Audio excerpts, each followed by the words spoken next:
Hello gentleman, welcome back to the diplomatic affairs. तो मैं कुछ दिनों तक वीडियोस अपलोड नहीं कर पाया था ड्यू टू सम प्रॉब्लम्स। अब सारे प्रॉब्लम सॉल्व हो चुके हैं, तो इस चैनल पर रेगुलरली वीडियोस अपलोड होती रहेंगी। तो चलिए आज का टॉपिक शुरू करते हैं। तो पाकिस्तान में कंटिन्यू क्राइसिस बढ़ता ही जा रहा है। पहले वाटर क्राइसिस और अब ये पीओके प्रोटेस्ट। इसलिए अब पाकिस्तान ने अपने नेबर्स लाइक अफगानिस्तान को अटैक करना शुरू कर दिया है और पाकिस्तान अफगानिस्तान में जेनोसाइड कर रहा है।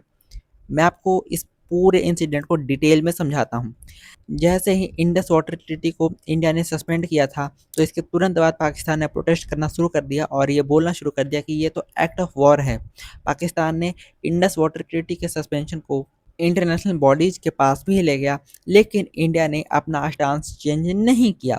अभी करंट सिचुएशन यह है कि इंडिया ने dams, canals and other mega hydro projects को भी काफ़ी तेज़ी से आगे बढ़ा रहा है। उसमें काम बहुत ही तेज़ी से हो रहा है ताकि उससे इंडिया के जो लोग हैं उनके वाटर नीड्स को फुलफिल किया जा सके। बिकॉज इंडिया का जो वाटर कंजप्शन है वो डे बाय डे इंक्रीज हो रहा है। इसलिए इंडियन गवर्नमेंट का ये रिस्पॉन्सिबिलिटी बनता है कि वो अपने लोगों के वाटर कंजप्शन को फुलफिल करे। जब ये इंडस वाटर ट्रीटी सस्पेंड हुआ था, तो फिर पाकिस्तान की ओर से धमकियाँ मिलना शुरू हो गया था, थ्रेट आना शुरू हो गया था। पाकिस्तान के मिनिस्टर्स, उनके ऑफिसर्स ने यह थ्रेट देना शुरू कर दिया था और बोल रहे थे कि अगर तुम हमारा पानी बंद करोगे तो फिर हम तुम्हारा सांस बंद कर देंगे। आप फिर से सुनिएगा, अगर तुम हमारा पानी बंद करोगे तो फिर हम तुम्हारा सांस बंद कर देंगे। ये पाकिस्तान की ओर से कंटिन्यू मैसेज दिया जा रहा था।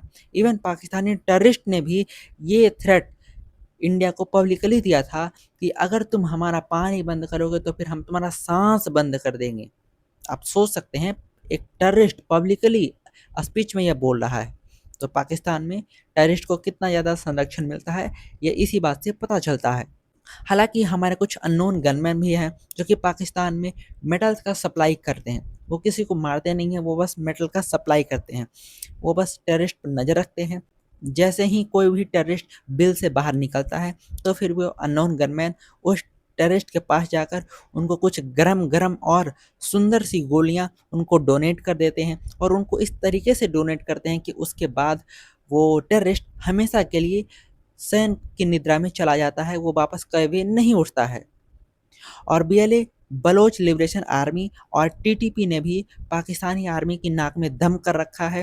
कंटिन्यू पाकिस्तानी आर्मी के कॉन्वॉयज़ को, उनके ऑफिसर्स को अटैक किया जा रहा है बीएलए और टीटीपी के द्वारा, और इससे पाकिस्तानी आर्मी काफ़ी ज़्यादा तंग आई हुई है।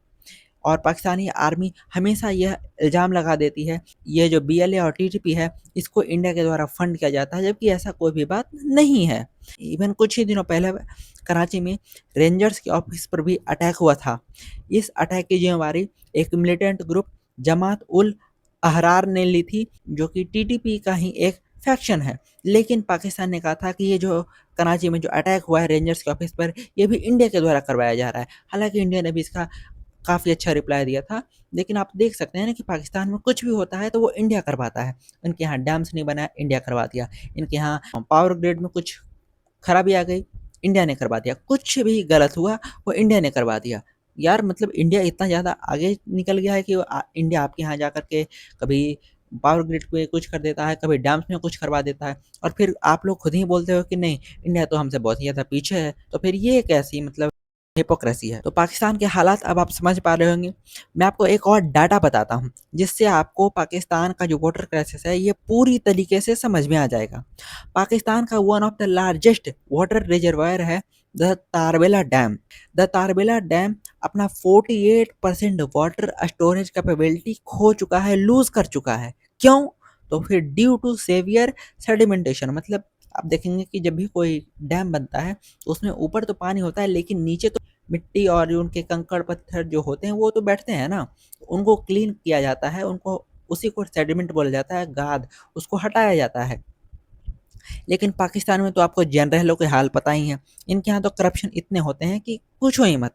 तो उसी तरीके से वो हटाया नहीं गया, वो उसी तरीके से जमने दिया गया, उस पर कोई उतना ध्यान नहीं दिया गया। तो अब हालत ये हो चुकी है कि 48% मीन्स लगभग हाफ जितना उसका कैपेबिलिटी है वाटर स्टोर करने का द तारबेला डैम का, वो सीधा हाफ हो चुकी है। तो फिर आप समझ सकते हैं कि पाकिस्तान का वन ऑफ द लार्जेस्ट सभी डैमों में मतलब सबसे बड़े में से एक। एक तो लैक ऑफ वाटर सप्लाई और ऊपर से इतना ज़्यादा हॉट समर और फिर लैक ऑफ वाटर रिजर्वायर्स, इससे पाकिस्तान में ह्यूज स्केल पर वाटर स्कैर्सिटी खड़ा हो गया है। लोगों को 70% तक वाटर डिसरप्शन फेस करना पड़ रहा है। इससे पाकिस्तानी सिटीजन्स को एक्सपेंसिव प्राइवेट वाटर टैंकर्स पर रिलाई करना पड़ रहा है।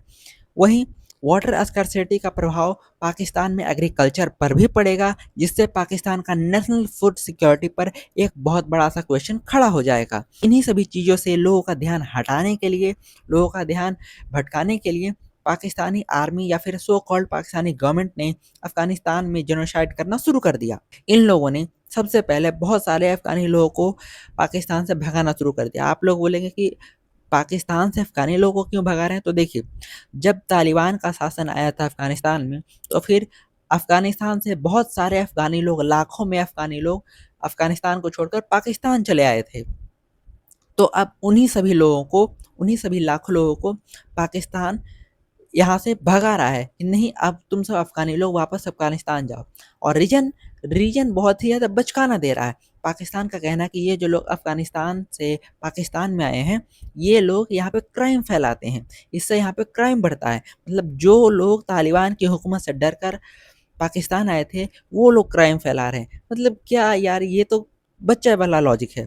फिर इसके बाद पाकिस्तानी एयरफोर्स ने हाल ही में जेनोसाइड अफ़गानिस्तान में किया है। कुछ दिनों पहले ही पाकिस्तानी एयरफोर्स ने अफ़गानिस्तान में सिविलियन एरियाज़ पर, इस बात को आप ध्यान दीजिएगा, सिविलियन एरियाज़ पर बॉम्बिंग कंडक्ट किया था, जिससे कि वहाँ पर काफ़ी अच्छा डिस्ट्रक्शन हुआ और वहाँ पर बहुत सारे लोग उस मलबे में दब गए, कुछ लोग मर गए। फिर ये लोग वापस चले गए, पाकिस्तानी एयरफोर्स के जेट्स ये बॉम्बिंग करने के बाद वापस चले गए। फिर जब लोग वहाँ पर लोगों को रेस्क्यू करने के लिए आए, आस पड़ोस के लोग वहाँ पे रेस्क्यू करने के लिए आए, बचाने के लिए आए, जब वहाँ पे सभी लोग इकट्ठा हो गए, बहुत सारे अफ़गानी लोग लोगों को बचाने के लिए, तब ये पाकिस्तानी एयरफोर्स के जेट्स वापस उसी जगह पे आए और दोबारा से वहाँ पे बॉम्बिंग किया। और वहाँ पे बहुत सारे जो इनोसेंट लोग जो वहाँ पे जमा हुए थे, इकट्ठा हुए थे रेस्क्यू करने के लिए, उन सब को भी, बहुत सारे लोग वहाँ पे घायल हो गए, बहुत सारे लोग वहाँ पे मर गए। तो आप देख सकते हैं कि ये पाकिस्तानी एयरफोर्स का कितना बड़ा जेनोसाइड था। ये एक प्लान्ड मर्डर था, जेनोसाइड था।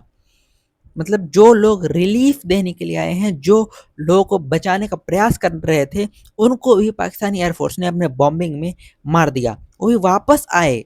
आप समझ सकते हैं। तो पाकिस्तान के द्वारा किए गए इस जेनोसाइड में अप्रॉक्सीमेटली 50 लोगों को मार दिया गया है। कन्फर्म डेथ अप्रॉक्सीमेटली 50 है। इवन इंडिया ने भी इसको क्रिटिसाइज किया है और यूएन ने भी इसको क्रिटिसाइज किया है। वहीं हमारे प्यारे देश भारत ने तो कंटिन्यू अफगानिस्तान को मेडिकल हेल्प एंड सप्लाईज भी भेज रहा है। ये मेडिकल सप्लाईज हमारे देश के बहुत ज़्यादा काम आ रहा है और अफगानिस्तान में भी लोगों को बहुत ही बढ़िया मेडिकल सुविधाएं मिल रही हैं। वहीं कुछ लोगों का यह भी कहना है कि इंडिया इन मेडिकल बॉक्सेस में ड्रोन्स एंड वेपन्स भी अफगानिस्तान को दे रहा है। तो जी, ये बिल्कुल गलत बात है, ये बिल्कुल रॉन्ग है। आप लोग भी अपने देश के बारे में क्या क्या गलत बोलने लगते हैं। वो जो ड्रोन स्ट्राइक्स अफगानिस्तान पाकिस्तान में कर रहा है, वो उसकी खुद की कैपेबिलिटी है। हाँ, कुछ वेपन्स एंड ड्रोन्स इंडिया ने ऑफिशियली अफगानिस्तान को दिए होंगे, लेकिन अब आप बोल देंगे कि इंडिया ने मेडिकल बॉक्सेस में ड्रोन्स एंड वेपन्स अफगानिस्तान को दिए हैं, तो ऐसा बात नहीं है। इंडिया ने मेडिकल बॉक्सेस में बस दवाइयाँ और कुछ अदर सप्लाईज ही अफगानिस्तान को भेजे हैं। कुछ लोगों का कहना है कि जैसे ही मेडिकल बॉक्स वहाँ पहुँचते हैं, उसके कुछ दिनों बाद ही वहाँ पे अफगानिस्तान पाकिस्तान में अटैक कर देता है, ड्रोन स्ट्राइक्स कर देता है। तो देखिए, ये सिर्फ एक कोइंसिडेंट है, इसमें कोई भी रियलिटी नहीं है, इस बात में कोई भी सच्चाई नहीं है। ये बस एक कोइंसिडेंट है कि हाँ, ऐसा हो जाता है, हर बार ऐसा होता है। ये बस एक कोइंसिडेंट है, इसमें कोई भी सच्चाई नहीं है। आप लोग प्लीज़ अपने देश को बदनाम करना बंद कीजिए और सच्चाई को एक्सेप्ट कीजिए। आप और मैं आप सभी से रिक्वेस्ट करता हूँ कि आप सभी ये जो अपने देश के बारे में ये गलत अफवाहें फैल रही है ना कि हाँ, इंडिया मेडिकल बॉक्सेस में ड्रोन्स दे रहा है, इसे आप रिजेक्ट कीजिए, क्योंकि ये सच नहीं है। हमें हमारे देश को डिफेंड करना है। वहीं पाकिस्तानी जनता का तो बहुत ही ज़्यादा बुरा हाल है। मैं आपको एक वीडियो दिखा रहा हूँ, ये एक वीडियो है, ये देखिए। इसमें ये साफ दिख रहा है कि कुछ लोग गटर का वाटर वो बकेट में भर के ले जा रहे हैं पीने, खाने और अदर यूज़ के लिए, बिकॉज़ उन्हें प्रॉपरली वाटर सप्लाई नहीं मिल रहा है। आप समझ रहे हैं? गटर का कॉन्टेमिनेटेड वाटर पाकिस्तानी जनता यूज़ कर रही है बिकॉज़ उन्हें प्रॉपरली वाटर सप्लाई नहीं मिल रहा है। वहीं पीओके पाकिस्तान ऑक्युपाइड कश्मीर में भी भयंकर प्रोटेस्ट हो रहा है। पहले तो पाकिस्तानी पुलिस ने इन प्रोटेस्टर्स को भगाने का प्रयास किया और इस प्रोटेस्ट को बंद करने का प्रयास किया। फिर जब प्रोटेस्टर्स ने हिट बैक किया तब पाकिस्तानी आर्मी को भेजा गया प्रोटेस्ट को शांत करवाने के लिए। इसके बाद प्रोटेस्ट का साइज और भी ज़्यादा ह्यूज बढ़ गया और प्रोटेस्टर्स ने पाकिस्तानी आर्मी सोल्जर्स को ही उल्टा दौड़ा दिया। फिर सो कॉल्ड पाकिस्तानी गवर्नमेंट ने प्रोटेस्टर्स के साथ नेगोशिएशन करने का प्रयास किया। जब ये बात भी नहीं बनी, जब ये नेगोशिएशन फेल हो गया, तब पाकिस्तानी आर्मी ने एक बहुत ही भद्दा काम किया। उन्होंने पीओके में जा रहे food supply, other essential supply like medicine and other necessary goods का सप्लाई पीओके में जाना रोक दिया। इसके बाद पीओके का जो प्रोटेस्ट है उससे एक वीडियो सामने आया जिसमें प्रोटेस्ट में एक आदमी यह बोल रहा है कि जो पीओके है यह पाकिस्तानी हुकूमत का हिस्सा नहीं है। अगर हमें हमारे राइट्स नहीं मिले तो फिर हम लोग किसी और की ओर भी मूव हो सकते हैं, मीन्स इंडिया में भी वापस आ सकते हैं। 1 महीने से चल रहे इस प्रोटेस्ट में बहुत सारे लोग, बच्चे, बूढ़े और भी कई अन्य लोग जुड़ रहे हैं। इस प्रोटेस्ट का स्केल इतना बड़ा है कि अप्रोक्सीमेटली 80,000 मीन्स 80,000 लोग इस प्रोटेस्ट को लीड कर रहे हैं और 1.5 लाख लोगों ने और भी इस प्रोटेस्ट को ज्वाइन किया है। Basically PoK is not a part of Pakistan का जो नारा है वह लगातार जोर पकड़ता जा रहा है। बिकॉज लोग भी देख रहे हैं ना जो इंडिया का जो कश्मीर है वहाँ पे किस तरीके से डेवलपमेंट हो रहा है, हजारों करोड़ के प्रोजेक्ट्स चल रहे हैं जिससे कि यहाँ के लोगों का लाइफस्टाइल बेहतर हुआ है। ये जो टेररिज्म है ये भी धीरे धीरे धीरे धीरे कम होने की ओर जा रहा है। तो इसीलिए अब ये लोग भी देख पा रहे हैं कि नहीं, अगर हम पाकिस्तान में रहते हैं तो फिर हमें तो हमारे बेसिक राइट्स के लिए भी स्ट्रगल करना पड़ता है, प्रोटेस्ट करना पड़ता है, फिर भी हमें नहीं मिलता है। वहीं इंडिया वाले कश्मीर में तो भाई इतना सारा सुविधाएं मिल रही हैं, तो फिर क्यों ना हम भी इंडिया की ओर ही चले जाएं। इसलिए लोग भी अब बहुत ज़्यादा जागरूक हो रहे हैं और अपने लिए, अपने बच्चों के फ्यूचर के लिए अब खड़े हो रहे हैं, प्रोटेस्ट कर रहे हैं, स्ट्रगल कर रहे हैं, आर्मी के अगेंस्ट भी प्रोटेस्ट कर रहे हैं। तो मैं पीओके के लोगों को, पीओके में जो लोग प्रोटेस्ट कर रहे हैं उन्हें बस एक ही बात बोलूँगा कि आप लोगों को वापस इंडिया में अब मर्ज हो जाना चाहिए, यही आपके लिए बहुत ही बढ़िया होगा। Welcome back to the India from heart. तो इस वीडियो में इतना ही, मिलते हैं आपसे नेक्स्ट वीडियो में। Thank you.